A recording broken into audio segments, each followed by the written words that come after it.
আমি একটা কথা বলতে চাই, বাংলাদেশের জনগণ কিন্তু কারো খাড়ার মাছ না, কারো খাড়ার মাছ না। এই জনগণ তারা গণ অভ্যুত্থান করে আওয়ামী লীগকে দেশ ছাড়া করেছে। বিএনপি জামাতকে ভাবতে হবে, আমরা যদি সুশাসন দিতে না পারি, আমরা চাঁদাবাজি ধান্দাবাজি টেন্ডারবাজি করে যদি দেশ চালাতে চাই, আমাদেরও পরিণতি কি হবে এটা ভেবে দেখা দরকার।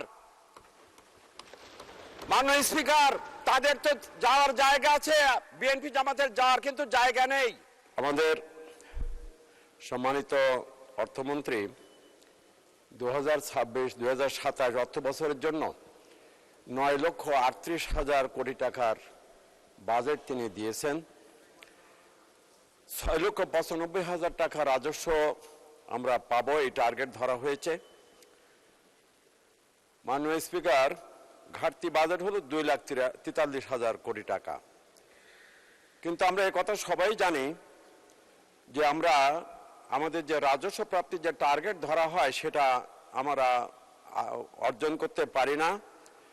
বিগত 3 বছর তার উৎকৃষ্ট প্রমাণ। সেই হিসাবে ধরলে আমাদের কাছে প্রায় 3 লক্ষ কোটি টাকার ঘাটতি বাজেট বললে অত্যুক্তি হবে না।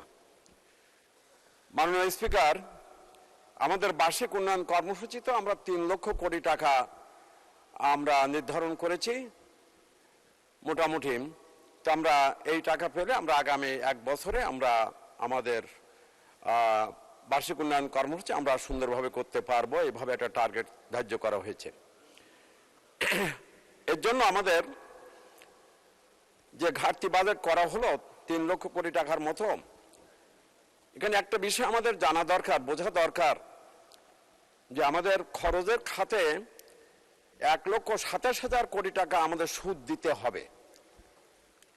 মাননীয় স্পিকার, আমাদের কিন্তু 2009 সালে যখন আওয়ামী লীগ যখন ক্ষমতা গ্রহণ করে তখন কিন্তু আমাদের আভ্যন্তরীণ এবং বৈদেশিক ঋণ ছিল মাত্র 2,76,830 কোটি টাকা। এখন সেই ঋণ বেড়ে 2026 সালে এসে 30 ট্রিলিয়ন অর্থাৎ 30 লাখ কোটি টাকায় পরিণত হয়েছে। আর এই 30 লাখ কোটি টাকার সুদ আমাদেরকে এবছর দিতে হবে 1,27,000 কোটি টাকা। মাননীয় স্পিকার, এখন 3 লাখ কোটি টাকা এবছর আবার ঋণ আমরা নিতে চাচ্ছি। তাহলে এইভাবে যদি আরো কয়েক বছর যায় তাহলে তো এক পর্যায়ে এসে আমাদের মানে সুদ দিতেই তো আমাদের হিমশিম খেয়ে যেতে হবে। তা আমরা দেশ চালাবো কিভাবে? মাননীয় স্পিকার, আমরা আমাদের যে ঋণের টাকাটা আমরা পাবো কোথায়, সে সলিউশনটা দেওয়া হয়েছে যে আমরা 1,12,000 কোটি টাকা ব্যাংক থেকে ঋণ নেব। 2026 সালের মার্চ মাস শেষে বাংলাদেশ ব্যাংকে কিন্তু আমাদের খেলাপি ঋণ কিন্তু 5,88,704 কোটি টাকা। তো ব্যাংক আমাদের কিভাবে ঋণ দেবে? মাননীয় স্পিকার, এখন দেখা যাবে যে ব্যাংক যখন ঋণ না দিতে পারে তাহলে কিন্তু আমাদের টাকা ছাপানো ছাড়া আর পথ থাকবে না। আমার একটু আগেই ব্যারিস্টার নাজিম মোমেন সাহেব তিনি কিন্তু আজকের পত্রিকার উদ্ধৃতি দিয়ে তিনি বললেন যে সরকার টাকা ছাপাচ্ছে, এই কথা বললেন। আমিও আমি 2-3 মাস আগেই এটা দেখছিলাম পত্রিকায়, নিজেই দেখছিলাম যে সরকার টাকা ব্যাংক থেকে সরকার টাকা ছেপে এটা ব্যাংকে দিচ্ছে। তো এই যদি হয় অবস্থা তাহলে তো মুদ্রাস্ফীতি বেড়ে যাবে, তাহলে আমাদের দেশটা কিভাবে চলবে? মাননীয় স্পিকার, আমরা যে ঋণ করে ঘি ভাত খাওয়ার মতন আমাদের অবস্থা। আমরা ঋণ করে 3 লক্ষ কোটি টাকা আমরা উন্নয়ন বাজেট করছি। এটা তো আমাদের কি অবস্থা সৃষ্টি হবে একটা সময় গিয়ে, যখন আমরা আওয়ামী লীগ তো 15 বছরের মাথায় এসে তারা 30 লক্ষ কোটিতে নিয়ে গেল। আমরা তো এরকম 15 বছরের মাথায় গিয়ে আমাদের 60 লক্ষ কোটি টাকা হয়ে যাবে। তখন আমাদের অবস্থাটা কি সৃষ্টি হবে, কিভাবে আমাদের দেশটা চলবে? মাননীয় স্পিকার, আমি একটা কথা বলতে চাই, বাংলাদেশের জনগণ কিন্তু কারো খাড়ার মাছ না, কারো খাড়ার মাছ না। এই জনগণ তারা গণ অভ্যুত্থান করে আওয়ামী লীগকে দেশ ছাড়া করেছে। বিএনপি জামাতকে ভাবতে হবে, আমরা যদি সুশাসন দিতে না পারি, আমরা চাঁদাবাজি ধান্দাবাজি টেন্ডারবাজি করে যদি দেশ চালাতে চাই, আমাদেরও পরিণতি কি হবে এটা ভেবে দেখা দরকার।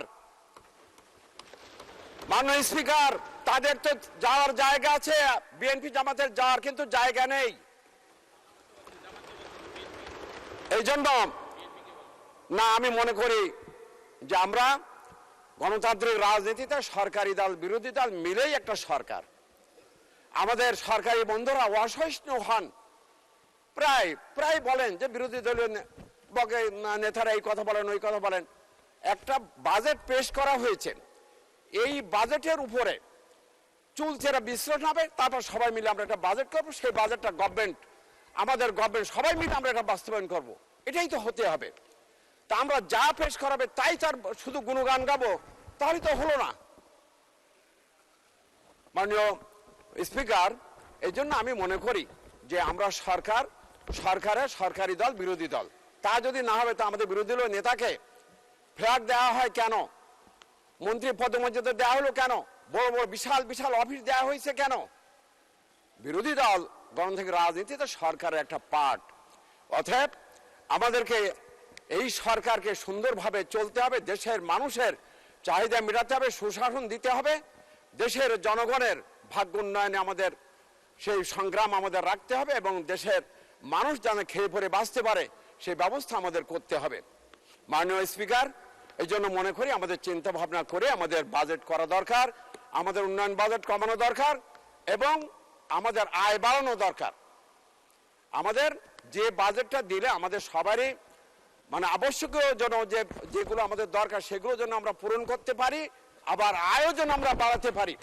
এই ব্যাপারে আমার পরামর্শ হলো এই যে আমরা যেমন একসঙ্গে মিলে সরকারি দল বিরোধী দল মিলে একটা কমিটি গঠন করে বিদ্যুৎ সমস্যার সমাধান করা হয়েছিল, ঠিক তদ্রূপ আমি মনে করি আগামী বাজেটকে সামনে রেখে সরকারি দল বিরোধী দল মিলে একটা প্রচেষ্টা অব্যাহত রাখা দরকার। মাননীয় স্পিকার, আমাকে একটু সময় দিতে হবে আমার এলাকার কথা বলার জন্য। আমার সাতক্ষীরার যে রেল লাইনের জন্য